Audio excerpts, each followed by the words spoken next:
All right, so now we're going to do an example of a variational error analysis.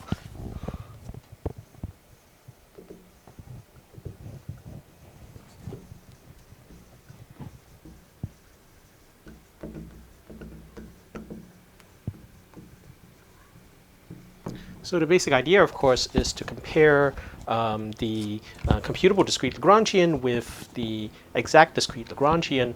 And as you might expect, the way you achieve this is by basically evoking some sort of Taylor expansion of the exact discrete Lagrangian. Okay, so let's consider a Taylor expansion of the exact discrete Lagrangian.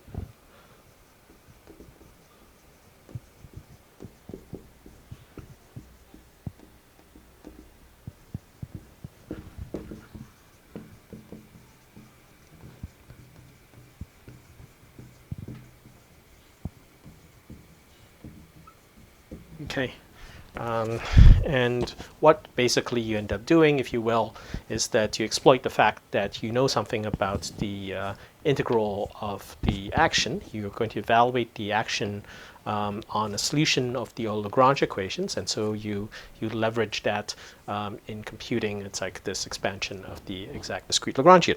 So you can check that the first couple terms, that's like to the exact discrete Lagrangian, look like the following. So you have some initial Q0, some final QH, and you have this time step H. Then you can do a series expansion of this, and it looks like the leading order error term is just H times the Lagrangian. It's like at the position and velocity. And here, so Q and Q dot are going to be the initial position, the initial velocity. Okay, and then you have higher order terms. It's like in H, there's a 1/2 H squared dl dq at q dot plus, and then this has to be multiplied into Q dot plus dl dq dot again at q dot. Okay, plus high order terms, big O of H cubed. Okay, and where again Q is just Q at time 0, and Q dot is Q dot at time 0. Okay, and then if you want to look at the higher order terms, then you have to do essentially what is called a prolongation of the Lagrange equations, right? So higher order terms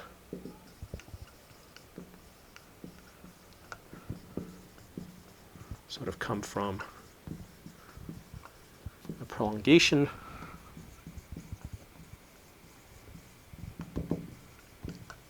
of the Lagrange equations.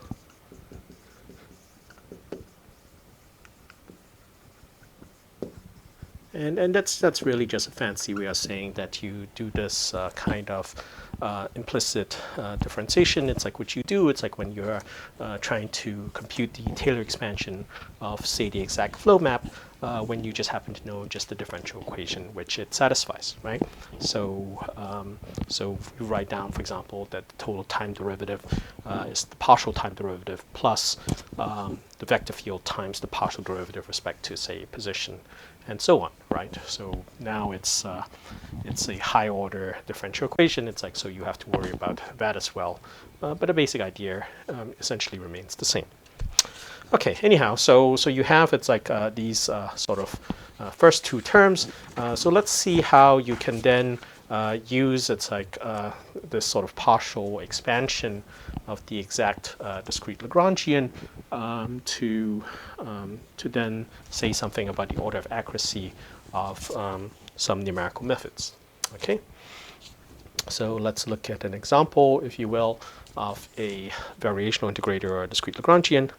So there's a sort of an illustrative class, if you will, of discrete Lagrangians. So let's consider the following. So let's consider LD alpha. So there's a parameter alpha here. It depends on Q0, Q1, and again there's this time step H, which it implicitly depends on. So what I'm going to do is I'm going to write down the Lagrangian times H, and I'm going to evaluate it at a particular point. And that point is going to be somewhere, it's like between, it's like the sort of, the interval, it's like containing Q0 and Q1. And so it's natural to look at this convex combination of Q0 and Q1, 1 minus alpha times Q0 plus alpha times Q1. Okay, and then you imagine that in this case that alpha is between 0 and 1. And then the velocity, you can just write this kind of finite difference approximation, Q1 minus Q0 over h. And then here you want alpha to be, again, between 0 and 1. Okay. So one way to sort of think about this is if you have it's it's like if you restrict yourself, say, to just piecewise linear curves, right, and you have specified Q0 and Q1, it's like at the prescribed times, then you have no more flexibility, right? There's a unique straight line which connects Q0 to Q1 from time 0 to time h, all right? And so with that unique sort of straight line, it's like then all you're left with is it's like if you have a quadrature rule, for example, you're just left with taking, it's like one possibility is take the time interval, the integration length, and then multiply it by an evaluation of the integrand at a particular point on this curve. And you can think of alpha as being that parameter. And so this, depending on where you are along that curve, it's like you get this convex combination. And then because you're on a straight line, it's like the velocity is constant. And so there's a constant velocity approximation here. Okay, so you can interpret it's like this class of discrete Lagrangians as being more or less what you would get if you replace, again, the curve Q of t, it's like with a straight line between Q0 and Qt, and then you do a quadrature approximation which involves evaluating the integrand at a particular point on the interval from 0 to h, and that's basically what you end up getting, right? Okay, so you can Taylor expand this as well, and you can see what happens. All right. So let's go ahead and Taylor expand this. Okay. So this is going to be, it's going to look like h times L evaluated at Q0. Well, and you just write it as Q dot, right? Plus 1/2 h squared 2 alpha dl dq q dot, right, times q dot plus dl dq dot q dot times q double dot. Okay, I guess I should have said that there was a q double dot here as well, paired with q double dot, right? Okay, plus something which is big O of h cubed. Okay. All right. So if you compare, it's like this expansion with this one, then it's easy to convince yourself that what you want, well, it's always, of course, first order accurate, right? Because this part agrees with this part, irrespective of what alpha is. All right. So this discrete Lagrangian is at least a first order accurate discrete Lagrangian, in as much as its approximation of the exact discrete Lagrangian is concerned. And then by this variational error analysis result, it means that the variational integrator or symplectic integrator you get by using that discrete Lagrangian as a generating function is a first order accurate approximation of the exact time h flow of the all Lagrange equations. So now you want to look at the second term, right? And if you want this second term to agree with this expansion, then again, it's easy to convince yourself that alpha needs to be 1/2. And if alpha is anything else, it's like then you only have first order accuracy. So this tells you that, right, that alpha equals 1/2, right, gives sort of second order accuracy.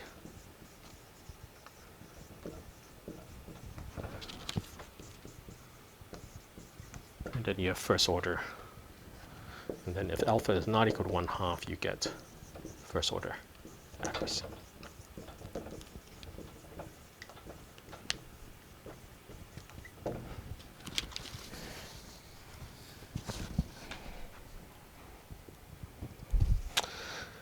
Okay, so if you're, you can actually, of course, check this by hand, if you will.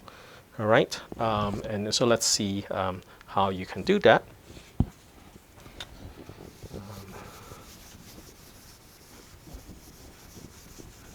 All right. So if you prefer instead to verify this directly, then perhaps the easiest way to do this is to consider what happens if you have a Lagrangian of the form of a simple mechanical system. So let's consider L of q dot, right? The case where you have this quadratic, it's like kinetic energy term, it's like half q dot m q dot, right, minus some potential v of q, right, and then you want to construct a, the Hamiltonian map, right? So this gives sort of FLD alpha tilde, right, which is a map from Q0 P0 to Q1 P1. All right, so let's see how you get that. Okay.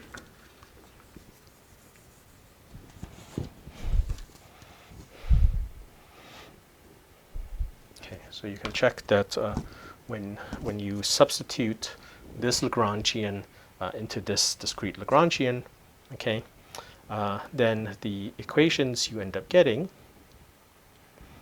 okay, have the following form.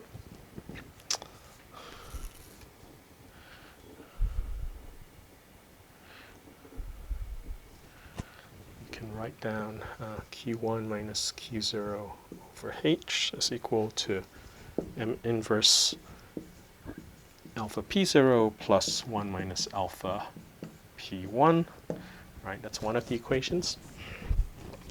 And then the other equation you end up getting is that P1 minus P0 over H equals negative the gradient of the potential evaluated at 1 minus alpha Q0 plus alpha Q1.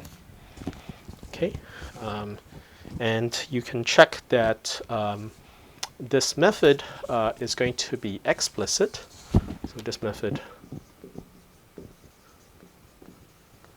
is explicit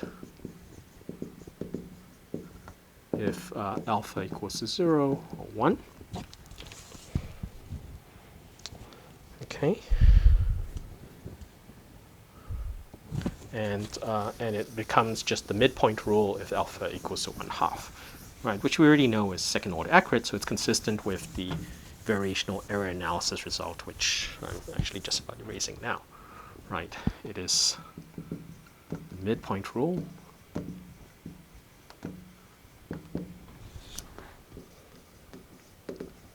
If alpha equals to 1/2. Okay, all right. So so you can reorder this to write it in terms of the the new position, new momentum in terms of the old position, old momentum, right? And then I can do a Taylor expansion. So so if you expand in H these equations, what you get is that Q1 is equal to Q0, right, plus H M inverse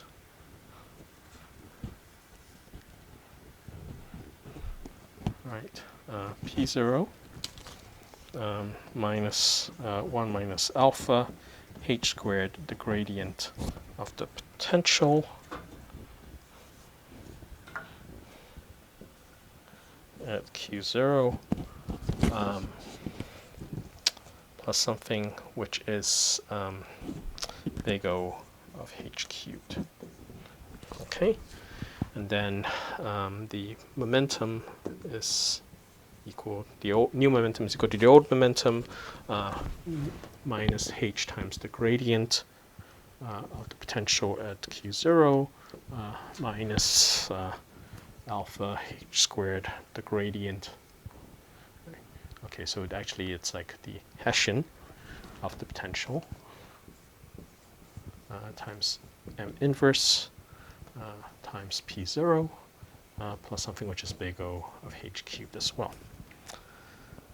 All right, and you can compare this to the flow of the exact, well, you can compare this to the exact flow, if you will, of that simple mechanical system. And again, you can conclude that this is second order accurate if and only if alpha is equal to 1/2, right? So can compare this to the exact flow, so to the exact Hamiltonian flow.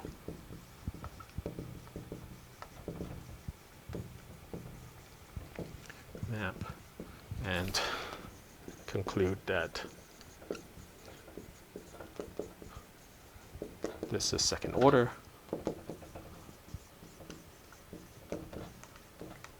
Accurate. If and only if alpha equals to 1/2. Okay, so that's again, it's like just an example, if you will, of how you might apply variational error analysis. It's like to a particular problem.